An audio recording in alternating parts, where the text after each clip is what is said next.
Ich finde es himmeltraurig, wenn der Unternehmer am Tag X sein Unternehmen nicht an die nächste Generation übergeben kann. Wie es optimal gelingt und was sie machen müssen, schauen wir heute am Beispiel von Selina und Rudi Bauberger an. Mein Name ist Bruno Arecker, Gründer und Inhaber von Appletree. Die Frage vom Zeitpunkt, wenn ich meine Nachfolge regeln will, ist für mich nicht die Frage vom Alter, sondern die Frage, macht es mir noch Spass? Eine Firma zu führen ist sehr anstrengend und belastend.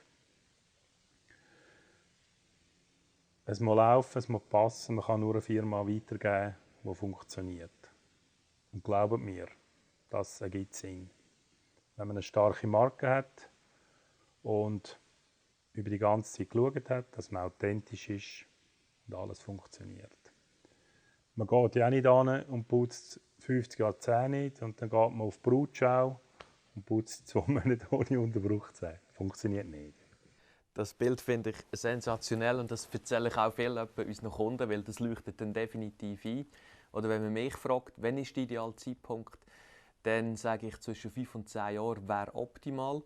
Und dann kommt oft das Gegenargument, ja, aber ich bin ja noch fit, ich muss noch nicht schauen. Und das finde ich denkbar schlecht, weil am Tag X, wenn ich verkaufen will, muss ich schon am ersten Tag bei der Firmengründung an meinen potenziellen Nachfolger denken. Das heisst, auch wenn ich heute die Firma gründe und erst in 20 oder 30 Jahren verkaufe, heute schon das Unternehmen mit Nutzen aufladen und immer an potenziellen Nachfolger denken. Meine Mitarbeiter hindoch, die denken nur an Normalkunden und den Nutzen im Kunden transportieren.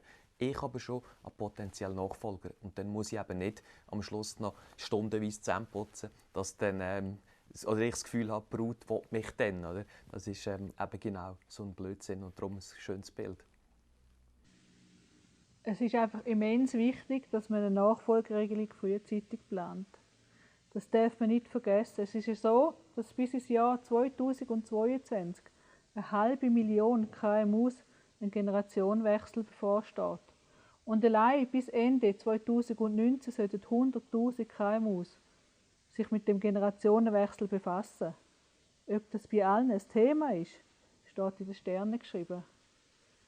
Für uns war die Nachfolgeregelung wichtig und wir haben sie vor 2 Jahren erfolgreich erledigen. Wir waren ein Familienunternehmen, zweite Generation geführt, 40 Jahre alt. Es ist für uns ganz wichtig, die verschiedenen Aspekte anzuschauen. Wieso wollen wir das jetzt machen? Wir haben beschlossen, dass für einen neuen Besitzer eine Zukunft immens wichtig ist, die er jetzt planen kann.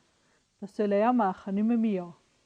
Wir hatten langjährige Mitarbeiter, die einen grossen Erfahrungsschatz hatten. Und wir haben einen positiven Geschäftsverlauf, gefüllte Auftragsbücher und es sieht gut aus für die Zukunft. Und gerade aus diesen Gründen helfen wir gerne mit unserer Erfahrung, weil es ist ein langer und sehr emotionaler Weg und auch ganz ein aufwendiger.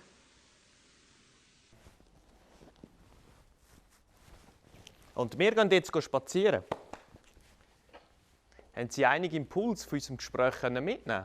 Wenn Sie mehr wissen von familiengeführten Unternehmungen, kontaktieren Sie uns. Selina und Rudi Bauberger und ich, Bruno Arecker von Appletree, stehen gerne zur Verfügung.